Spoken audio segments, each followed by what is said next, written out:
Retornamos. Então, Norberto Bobbio chama atenção para essa distinção fundamental que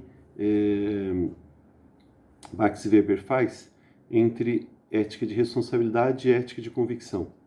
E aí, esta distinção é muito importante porque ela, digamos assim, consegue lançar luzes em relação à natureza distinta da ação política com relação à compreensão que durante séculos nós tivemos no que se refere à dimensão ética da ação política.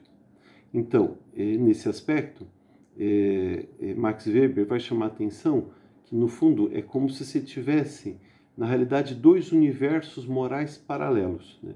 Há duas arquiteturas fundamentais do raciocínio moral. E essas duas arquiteturas, elas são igualmente legítimas. Então, tudo depende, digamos assim, da perspectiva, dos pressupostos, do enquadramento, do contexto. Então, é nesse aspecto que pode-se pensar a ação política como uma ação ética. Mas, quando se pensa a ação política como uma ação ética, não necessariamente se está a pensar que na política a gente pode adotar padrões de virtude, de valores, de regras morais, que são exatamente aqueles que nós adotamos e devemos adotar na vida pessoal. Então, a natureza da ação política, ela demanda uma outra arquitetura do pensamento moral. Então, Max Weber vai trazer uma contribuição muito importante na medida que ele faz esta distinção. Então, e no fundo, ele está respondendo a um debate político que já vem pelo menos desde Maquiavel, né? que diz respeito à possibilidade ou não de se elaborar juízos de natureza moral no campo da política, né?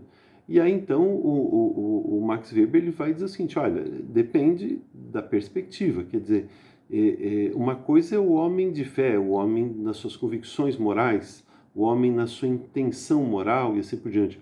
Outra coisa é o homem enquanto, né, um ator político, né, o homem de Estado, o homem que tem que fazer um cálculo contínuo dos resultados da sua ação e da impactação desses resultados no âmbito da coletividade. Então, portanto, está-se diante de um cenário muito diferente e que reclama também categorias de compreensão moral distintas. Então, de certa forma, Max Weber ajuda a enquadrar um pouco este debate, né? Agora, esta é uma solução possível, né? Então, ou seja, o ator político, enquanto ator político, ele tem que se pautar por uma ética de responsabilidade. O que não significa que esse ator político, enquanto ator individual, ele não tenha que pautar a sua vida por uma ética de convicção. São dois registros, são dois cenários, são duas perspectivas, são duas naturezas de ação distintas e que não eliminam a dimensão ética, mas reenquadram a dimensão ética dentro de um outro patamar, um patamar adaptado à natureza da ação e da condição individual ou da ação da condição política. Então, Max Weber traz uma contribuição importante nesse sentido e que Norberto Bobbio resgata.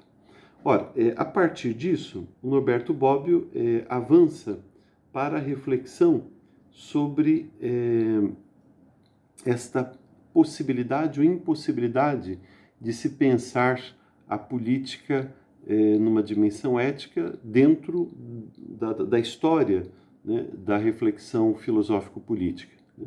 E aí você vai ter pelo menos 4 posições, né? Então, no fundo, o que o Norberto Bobbio vai procurar fazer é esclarecer essas 4 posições que implicam numa articulação dessas duas dimensões, né? Então, a grande questão é, quer dizer, é possível ou não é possível você pensar a ação política numa perspectiva ética, né? Então, alguns autores vão dizer assim, olha, isso é besteira, isso é bobeira, né?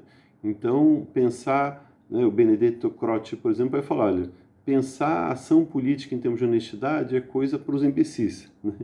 Ou seja, né, é de uma natureza distinta.